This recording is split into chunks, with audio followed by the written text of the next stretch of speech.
তোমরা কি কখনো ভেবে দেখেছো যে পাহাড়ের বুক চিরে যখন জলপ্রবাহ বা হিমপ্রবাহ প্রভাবিত হয়, নদী উৎপত্তি হয়, তখন জলের বা নদীর স্রোতের এত গতি থাকে কেন? আর কেন সেই নদীর জলের যখন সমতলে এসে পৌঁছায় তার গতি কমে যায় কেন? এবং কিভাবে পাহাড় থেকে উৎপত্তি হওয়া নদী কিভাবে গিরিখাত এবং জলপ্রপাত বা ওয়াটারফল তৈরি করে, সৃষ্টি করে, উৎপন্ন করে? আজকে আমরা এই সম্পূর্ণ আলোচনা করব যে নদীর উচ্চ প্রবাহটা কি, যে কিভাবে নদীর যে চাপ, নদীর যে গতি সেটা উচ্চমানের হয়, এবং এই উচ্চমানের চাপ বা উচ্চমানের গতি হওয়ার ফলে কিভাবে গিরিখাত তৈরি হয়, কিভাবে ভি আকৃতির উপত্যকা তৈরি হয়, এবং ওয়াটারফলের সৃষ্টি বা জলপ্রপাতের সৃষ্টি কিভাবে উৎপন্ন হয়, তৈরি হয়, এটা আমরা সম্পূর্ণ আলোচনা করব। এই ক্লাস তোমাদের খুব গুরুত্বপূর্ণ হবে, কারণ এই ক্লাসে আমরা আলোচনা করব ভি আকৃতির উপত্যকা সৃষ্টি এবং ছোট ছোট গিরিখাত বা অসংখ্য গিরিখাত, নদী উৎপত্তি স্থানে অসংখ্য গিরিখাত কিভাবে তৈরি হয় সেটা আমরা বিস্তারিত আলোচনা করব। তাই ক্লাসটি তোমরা শুরু থেকে শেষ পর্যন্ত সম্পূর্ণ মনোযোগ সহকারে দেখবে। প্রথমে হচ্ছে কি, নদীর উচ্চ প্রবাহ। টপিক হচ্ছে আজকে নদীর উচ্চ প্রবাহ, অর্থাৎ নদীর যে গতি সেটা সর্বোচ্চ গতি, বা নদীর যে গতি সেটা সব থেকে বেশি গতি কখন হয়, এবং এই সব থেকে বেশি গতি হওয়ার ফলে নদীর স্রোতের মাত্রা বা নদীর স্রোতের গতি বাড়ে, এবং এই গতিশীল জল বা গতিশীল নদী এক সময় কিন্তু এর গতি কমে যায়। কোথায়? যখন সমতলে এসে পৌঁছায় বা ঢালু কোনো জায়গা থাকে না, সেই জায়গাতে নদীর স্রোতের মাত্রা বা গতি কমে যায়। কি কেন কমে যায়, বা কি বলে এটাকে, এই উচ্চ প্রবাহটা কি, এটা আমরা জানবো। এক নম্বরে বলছে নদীর উচ্চ প্রবাহ কি বা কাকে বলে। এর উত্তর হচ্ছে কি, নদীর উৎসের কাছাকাছি। নদীর উৎস কোথায় হয়? পাহাড়ে। পাহাড়ে মানে হিমবাহ গলে, হিমবাহ গলে, গ্লেসিয়ার্স গলে এবং বৃষ্টি হয়, তখন জল বেয়ে নদীর, সরি, পাহাড়ের জল, বৃষ্টির জল পাহাড়ের গা ঘেয়ে বা পাহাড়কে ধুয়ে কোথায়? ঢালুর দিকে গড়িয়ে যায়। আমরা আগেও জানি বা আগেও পড়েছি যে জলের প্রধান ধর্ম হচ্ছে কি, নিচের দিকে গড়িয়ে যাওয়া, ঢালু থেকে নিচের দিকে গড়িয়ে যাওয়া। তো যখন পাহাড়ের মধ্যে গ্লেসিয়ার্স মেল্ট হয়, বরফ যখন গলে, হিমবাহ যখন গলে যায় বা বৃষ্টি হয়, অতিরিক্ত বৃষ্টির জলগুলো যাবে কোথায়? জল তো সবসময় নিচের দিকে গড়িয়ে যাবে। তো যখন পাহাড়ের গা ঘেঁষে বা পাহাড়ের চূড়া ধুয়ে যখন জল নিচের দিকে নেমে আসে, তো এই জল থেকেই তখন নদীর উৎপত্তি হয়। কিসের জল? এক হয়ে গেল বৃষ্টির জল, বৃষ্টি হলো বৃষ্টির জল। আবার বরফ বা হিমবাহ বা গ্লেসিয়ার গলে সেই জল রূপ ধারণ করে সেই জলের সাথে ঢালুর দিকে বয়ে আসে, এবং এই বয়ে আসা জল থেকেই কিন্তু নদীর উৎপত্তি হয়। কিভাবে? নদী যখন বয়ে আসে, জল যখন বয়ে আসে, তিনটি কাজ করে, আমরা আগে পড়েছি। একটা হচ্ছে কি ক্ষয় কাজ, একটা হচ্ছে সরবরাহ কাজ, আর একটা হচ্ছে সঞ্চয় কাজ। তো সঞ্চয় কাজ পরে। প্রথমে জল যে উপর থেকে বয়ে আসলো, জল যে ঢালু জায়গা থেকে বেয়ে আসছে, তার মানে কি সে নিজের পথ, জল নিজের রাস্তা তৈরি করে আসছে, তার মানে কি ক্ষয় করে আসছে। জলের সামনে, জলের স্রোতের সামনে যা কিছু থাকবে সবকিছুকে ক্ষয় করে নিয়ে যাবে, কারণ জলকে নিজের রাস্তা নিজে তৈরি করতে হবে। কারণ জলকে উপরের বা ঢালু থেকে নিচের দিকে, নিম্নের দিকে, সমতলের দিকে প্রভাবিত হতেই হবে। এটা হচ্ছে জলের ধর্ম। তো জলের ধর্মকে পালন করতে গিয়ে জল ক্ষয় করছে। ক্ষয় করে যেসব পাথর, যেসব বালি, যেসব মাটি ক্ষয় হচ্ছে, সেগুলো কি হচ্ছে? সেই জলের সঙ্গেই জল সেগুলোকে সরবরাহ করে নিয়ে আসছে। কোথায়? ঢালু থেকে সমতলের দিকে। তাহলে কি বলছে যে নদীর উচ্চ প্রবাহ কি? যে নদীর উৎসের কাছাকাছি অংশ, অর্থাৎ নদীর উচ্চচাপ। নদী যে তৈরি হলো, নদী যে উৎপত্তি হলো কোথায়? পাহাড়ি অঞ্চলে, তাই না? পাহাড়ের মধ্যে হলো। এবার পাহাড়ের মধ্যে কি থেকে হলো? গ্লেসিয়ার্স থেকে। কি থেকে? গ্লেসিয়ার্স থেকে। পাহাড়ের চূড়াতে গ্লেসিয়ার্স বা হিমবাহ জমাট রয়েছে। এই হিমবাহ কি হলো? মেল্ট হলো, গলে গেল। কিসের কারণে? আবহাওয়ার কারণে, বা সেই হিমবাহের ওজন বৃদ্ধির কারণে আস্তে আস্তে গলে আসলো। যখন আস্তে আস্তে গলে আসলো বা বৃষ্টির জল পড়লো, বৃষ্টির জল বেয়ে আসছে, তখন ঢালুর দিকে, এখানে ঢালু পেলো, ঢালুর দিকে জল নিচের থেকে, উপর থেকে নিচের দিকে ঢালু বেয়ে গড়িয়ে আসছে। তো এই যে গড়িয়ে আসছে, এই গড়িয়ে আসাটা বা এখান থেকে যে মেল্ট হয়ে জলটা নেমে আসছে, এর যে গতি, এর যে গতি, এই গতিটাকে বলে কি উচ্চ প্রবাহ। অর্থাৎ অনেক স্রোতের গতি থাকে বা জলের গতি অনেক থাকে সেই সময়, কোথায়, যেখানে উৎপত্তি হচ্ছে, যেখানে উৎপত্তি হচ্ছে, যেমন নদীর উৎসের কাছাকাছি অংশ, যেখানে তৈরি উৎপন্ন হচ্ছে, নদীটা যেখানে সৃষ্টি হচ্ছে, সেখানে জলের গতি থাকে, যেটা সেটাকে বলে জলের উচ্চ প্রবাহ। ঠিক আছে, তারপরে 2 নম্বর হচ্ছে কি, যে নদীর প্রবাহের বা নদীর উচ্চ প্রবাহের প্রধান ভূমিকা। নদী যে বয়ে যাচ্ছে উচ্চ প্রবাহে, অর্থাৎ অনেক গতিশীল অবস্থায়, বা জলের অনেক গতি, জলের স্রোতের অনেক গতি, উচ্চ প্রবাহ, এর বৈশিষ্ট্য কি? এর বৈশিষ্ট্য সাধারণত 8টি। কয়টি? 8টি। 1 নম্বরে বলছি কি, ভূমির ঢাল খুব বেশি থাকে, অর্থাৎ খাড়া পাহাড়, খাড়া পাহাড় থেকে জল বয়ে আসছে। এখানে কি খাড়া পাহাড়, খাড়া পাহাড় থেকে জল গড়িয়ে আসছে, অর্থাৎ এখানে ঢালটা অনেক বেশি, ঢালটা অনেক বেশি। বৈশিষ্ট্য 1 নম্বরে বলছে কি, ভূমির ঢাল খুব বেশি থাকে। 2 নম্বর, নদীর গতিবেগ বেশি হয়। কেন বেশি হয়? কারণ যখন উপর থেকে অনেক উঁচু থেকে নিম্নে বা নিচে যখন জল প্রভাবিত হয় বা জল আছড়ে পড়ে, তখন তো সেই জল সেখানে স্থির হয়ে থাকবে না, থাকবে কি? কারণ উপর থেকে যে পড়লো তো একটা গতি নিয়ে পড়লো, গতি নিয়ে পড়লো তো, এবং যখনই গতি নিয়ে পড়লো তখন চারিদিকে ছড়িয়ে ছিটিয়ে যায়। আর জল কি, জল সবসময় গড়িয়ে যাবে। আমরা যদি কোনো উঁচু থেকে, উঁচু জায়গা থেকে, নারকেল গাছ থেকে নারকেল পাড়ছি, নিচ থেকে আমরা বাঁশ দিয়ে নারকেল পাড়ছি, তো সেই নারকেলটা বা ডাবটা পড়বে নিচে, তো কি যেখানে পড়বে সেখানে থেকে যাবে না ছিটকে যাবে? ছিটকে যাবে, কারণ ডাব গাছ, নারকেল গাছ অনেক উঁচু, সেখান থেকে পড়লো তাই ছিটকে গেল। তো এখানে অনেক উঁচু ঢালু থেকে জল পড়ছে, তো সেই জল কি আস্তে করে বসে যাবে না গড়িয়ে যাবে?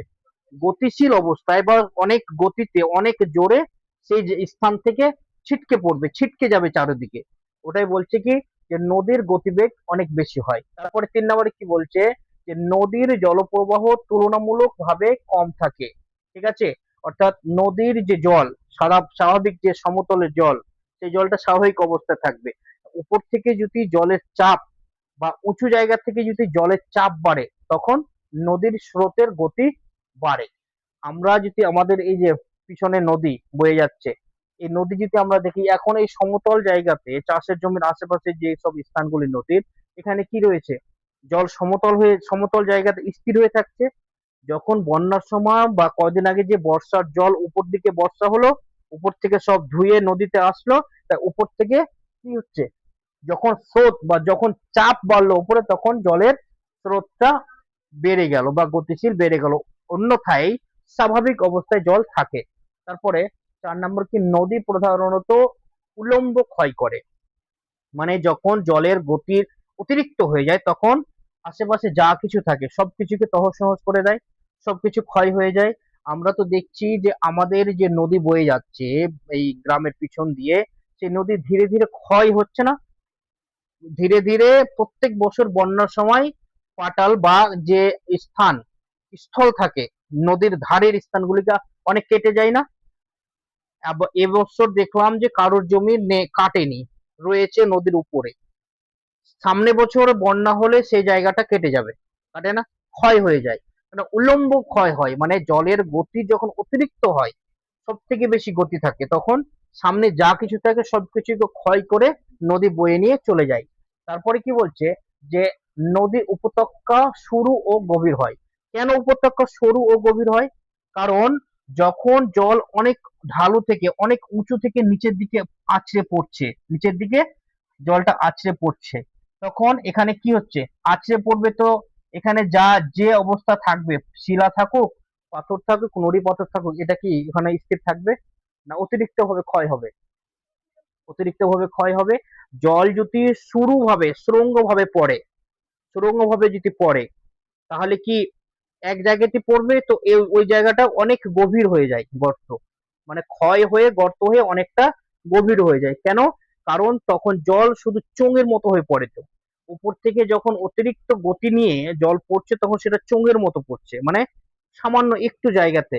তো যে জায়গাতে অনবরত জলের ঝাপটা বা জলের গতি বা জলের শক্তি প্রহর করে, সেই জায়গাটা এমনিতে কি হয়ে যাবে, গভীর হয়ে যাবে, ক্ষয় তো হবে এবং অনেক গভীরতা ক্ষয় হয়ে যাবে বা সুড়ঙ্গের মতো হয়ে যাবে। এবং তার আশেপাশে যে উপত্যকা, উপত্যকাগুলি কি হবে, অনেক গর্ত হয়ে যাবে, অনেক সুড়ঙ্গ হয়ে যাবে, শুরু হয়ে যাবে, চিকন হয়ে যাবে, অল্প জায়গা দিয়ে সুড়ঙ্গ মতো চলে যাবে। তারপরে কি বলছে যে ভি আকৃতির উপত্যকা সৃষ্টি হয়। কিসের জন্য? জলের জলপ্রবাহের অতিরিক্ত চাপের কারণে বা অতিরিক্ত জলের গতি থাকার কারণে ভি আকৃতি, ইংরেজির ভি আকৃতি উপত্যকা সৃষ্টি হয়। কেন? এই যে ভি আকৃতি, আমরা ধরে নিলাম এটা ভি আকৃতি, এটা ভি, ঠিক আছে। তো এখানে জলের যদি গতি আসে পড়ে, তো এই যে নিচের দিকে যে এটা সুচালো হয়ে ভি এর মতো চলে গেল না, এই অংশটুকু কেন হলো? এই অংশটুকু এই জন্য হলো যে পাথরটা এখানে সমতল ভাবে ছিল। কিভাবে ছিল? সমতল ভাবে এরকম পাথর ছিল, কিন্তু যখন জলের গতি অনেক অনবরত সেখানে পড়ছে, এখানে পড়ছে, তারপর আস্তে আস্তে এই জায়গাটুকু ক্ষয় হয়ে এদিকে চলে আসলো, ক্ষয় হয়ে এদিকে চলে আসলো, তার জন্য এখানে কি আকৃতি হয়ে গেল?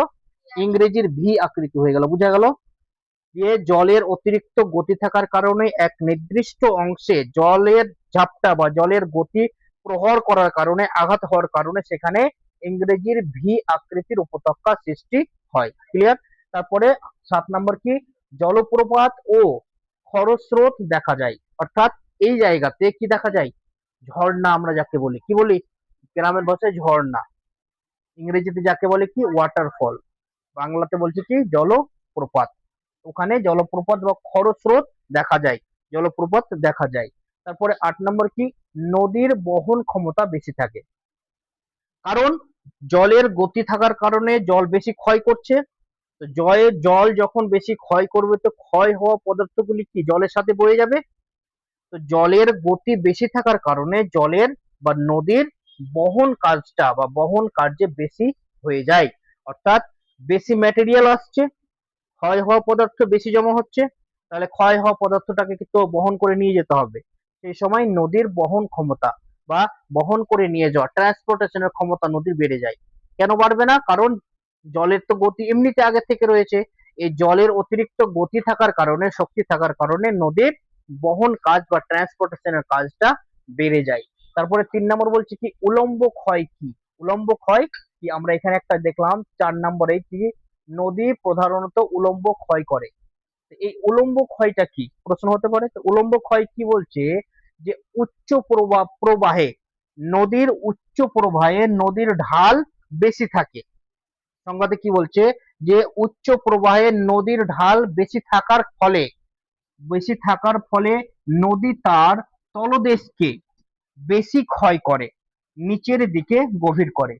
অর্থাৎ যে জলের যদি উচ্চ প্রবাহ থাকে, এখান থেকে জলটা অনেক গতিতে নামছে, অনেক গতিতে নামছে, তাহলে কি হবে যে নদীর নিচের যে স্থানে পড়ছে সেই স্থানটা বেশি হয়ে ক্ষয় হয়ে যাবে।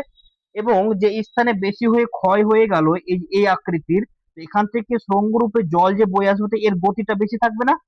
বেশি গতি থাকবে। এবং এই বেশি গতি থাকার কারণে নদীর তলদেশে বা নদীর নিচে জলের কি হয়ে যাবে, চাপটা বাড়বে এবং ক্ষমতা বেশি হয়ে যাবে বা দ্রুতগামী হয়ে যাবে। ওটা সংজ্ঞাতে বলছে যে উচ্চ প্রবাহে নদীর ঢাল বেশি থাকার ফলে নদী তার তলদেশকে বেশি ক্ষয় করে, নিচের দিকে গভীর করে দেয় বা নিচের দিকে বেশি গর্ত করে দেয়। সেই কারণে যে স্থানে জলের স্রোত বেশি হয় সেই স্থানে গর্ত বেশি থাকে, থাকে না?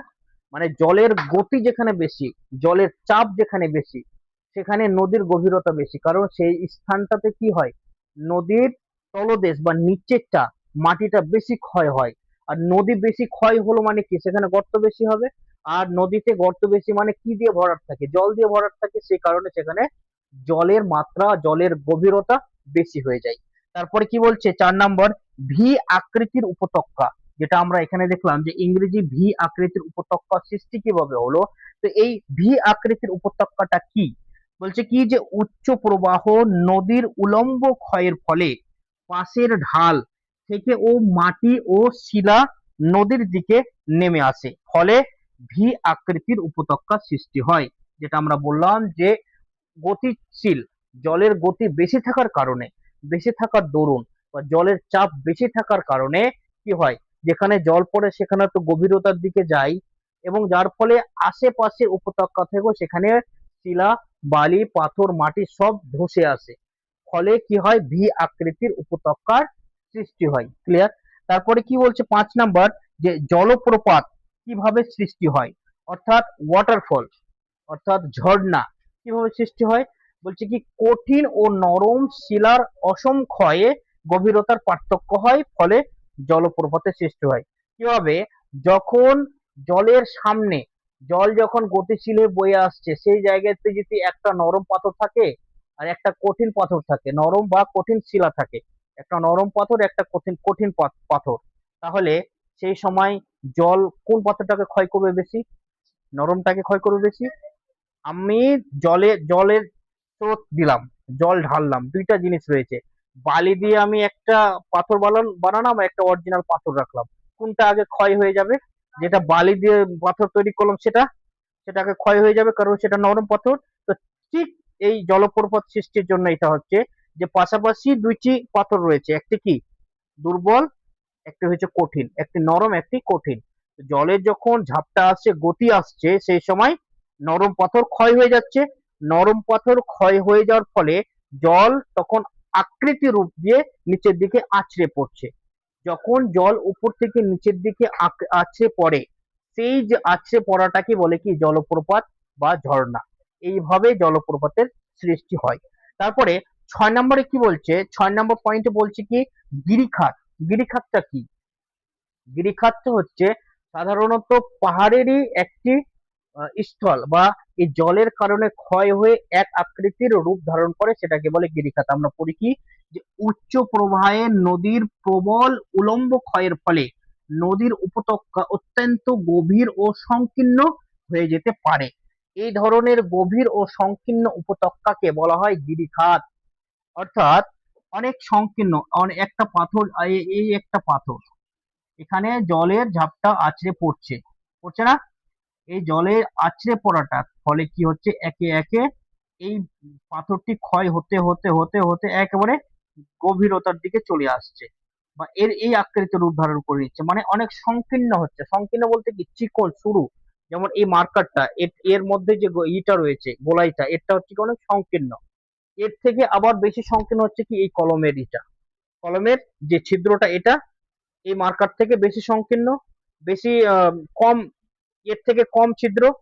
তো এই যে গিরিখাত, যখন পাথরের অনেক সংকীর্ণ সরু চিকন একটি গর্ত হয়ে যায় এবং আশেপাশে যে রূপ ধারণ করে, সেটাকে বলে কি গিরিখাত। বোঝা গেল? তাহলে এই ছিল আজকের যে নদীর উচ্চ প্রবাহ, এবং এই নদীর উচ্চ প্রবাহের পরে কি কি তৈরি হয়, কি কি সৃষ্টি হয়, কিভাবে সৃষ্টি হয়, সেটা আমরা বিস্তারিত জানলাম। তোমরা যা শুনলে, বুঝলে, পয়েন্ট করে, যেমন করে আমি বললাম, তোমরা নোট তৈরি করো। নোট তৈরি না করলে ক্লাস দেখা ব্যর্থ হয়ে যাবে। তাহলে এই ক্লাসে আমরা শিখলাম যে নদীর উচ্চ প্রবাহের ফলে, বা নদীর মাত্রা, নদীর জলের গতিবেগ অতিরিক্ত থাকার কারণে কিভাবে পাথর ক্ষয় হয়, কিভাবে ভি আকৃতির উপত্যকার সৃষ্টি হয়, কিভাবে গিরিখাত উপত্যকার সৃষ্টি হয়, কিভাবে জলপ্রপাতের সৃষ্টি হয়। একটা কথা মাথায় রাখবে, এই লেসেন বা নদীর উচ্চ প্রবাহ, এই ক্লাসের এই অধ্যায়ের একটি কথা শুধু মনে রাখবে, যে অতিরিক্ত ঢালু থাকার কারণে জল যে উপর থেকে আছড়ে পড়ছে, এই আছড়ে পড়ার কারণে বা ফলে যা যা উৎপত্তি হয়, এই সমস্ত কিছুরই কারণ হচ্ছে কিন্তু নদীর উচ্চ প্রবাহ। বোঝা গেল? তাহলে আজকে ক্লাস বা নদীর উচ্চ প্রবাহ ক্লাস এখানে সমাপ্ত। এর আগামী ক্লাসে আমরা আলোচনা করব নদীর মধ্য প্রবাহ। এটা হলো কি উচ্চ প্রবাহ, তারপর হবে কি মধ্য প্রবাহ, তারপরে ক্লাসে হবে কি নদীর নিম্ন প্রবাহ। আজকে ক্লাস এখানেই